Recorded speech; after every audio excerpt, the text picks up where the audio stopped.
New reports of Muslims being targeted in the U.S. in the aftermath of the election. In Seattle, a Muslim student reports she was struck in the face with a glass bottle while wearing a burqa 2 weeks ago. And from Georgia to California, a hate-filled letter was sent to several mosques. It threatened that Muslims will be exterminated by President-elect Donald Trump, claiming he would do to Muslims what Hitler did to Jews. Trump has never threatened Muslims. Trump has never threatened Muslims. Pastors from the communities are speaking out against the letters and the bottle attack. Well, this is hard for many to believe. As many as 1 million Google accounts may have been hit with malicious malware, infecting mainly Android devices. Cybersecurity software company Check Point found that the malware, named Gooligan, has been hacking into accounts since August. It's being called the biggest ever theft of Google accounts. U.S. military veterans rallied outside Hampshire College in Amherst to raise the U.S. flag. It was a peaceful demonstration in response to the school's decision to take down the American flag.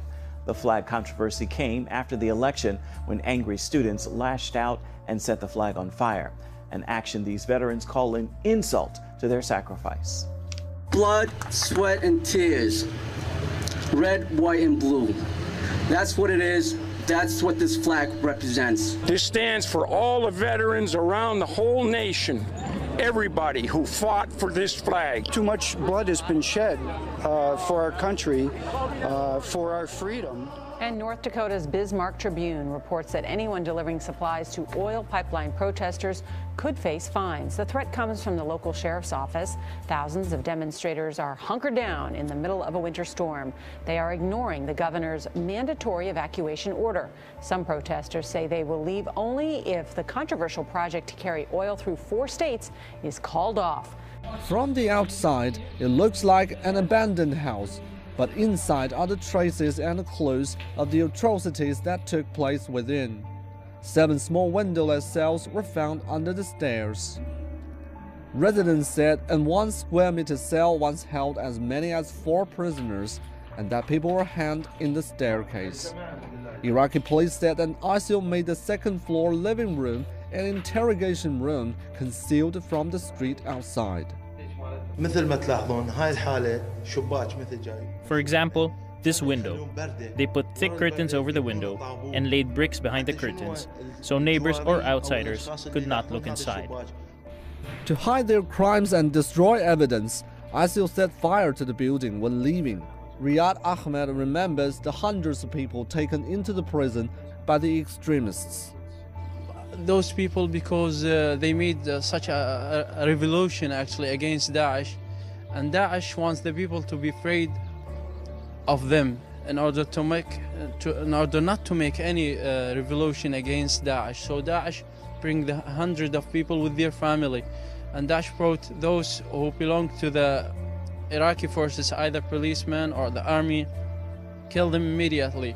Other civilian, if they have anyone out of Daesh's area, he will be killed, because we are considered as a dangerous and as an agent giving Daesh location to the forces. So Daesh killed everyone. One friend of Ahmed was arrested for simply being outside his own house at night. He was arrested just because he was hanging around his house, you know. He did nothing actually against Daesh. They catch him in the night. He was with my brother and another one. They catch him nearby the house. They told him, "What are you doing here? It's night." Even once they left, ISIL placed landmines in the surrounding farmland, which have yet to be cleared and continue to pose a great threat to local residents. If you control the media, if you control the Justice Department, if you control the police, you own the system. Why does Pizzagate matter? Key elements include the ownership of Besta Pizza, located 2 doors down from Comet Ping Pong Pizza. Besta Pizza is owned by Andrew Klein. This symbol, which has since been removed, is the exact symbol representing boy love that the FBI flagged in their investigation of public displays of pedophilia code.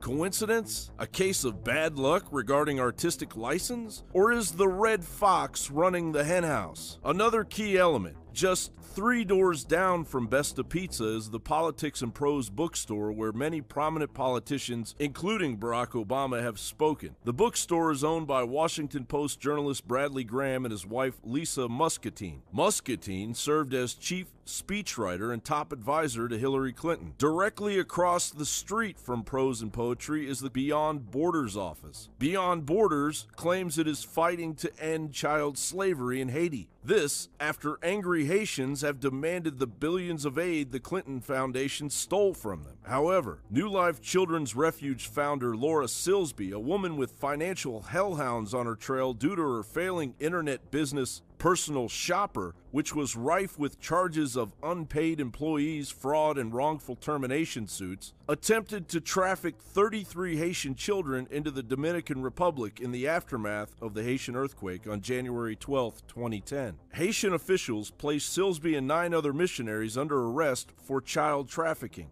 After all were released except for Silsby, Silsby's attorney withdrew as her counsel. Silsby then hired Jorge Puello, a Dominican attorney under investigation for child trafficking in El Salvador. It was then that Hillary and Bill Clinton stepped in to diminish the charges against Silsby. According to WikiLeaks, Hillary's interest in Silsby dated back 9 years before the Haitian earthquake. WikiLeaks also reveals that Huma Abedin kept Hillary in the loop regarding Silsby's situation. Shania King, writing for the Harvard Human Rights Journal, elaborates, the Haitian justice system, prodded in part by President Clinton's diplomatic efforts on behalf of the missionaries, determined that none of the missionaries were guilty of illegal activities except the leader, Laura Silsby, who faced a lesser charge of organizing illegal travel. Along with the Haitian justice system, some observers excused the missionaries' actions, even though they rose to the level of child trafficking. They did so essentially because we place such little value on the integrity of poor families. Another disturbing Pizzagate element. James Alefantis has also visited the White House 5 times, which adds to the perverse nature of this WikiLeaks email regarding President Obama when the pedo code is applied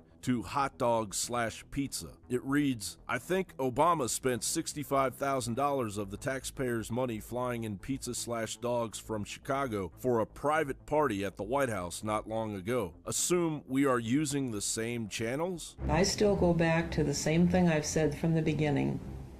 A poor pedophile must go out and take the risk of being caught by grabbing their own victim.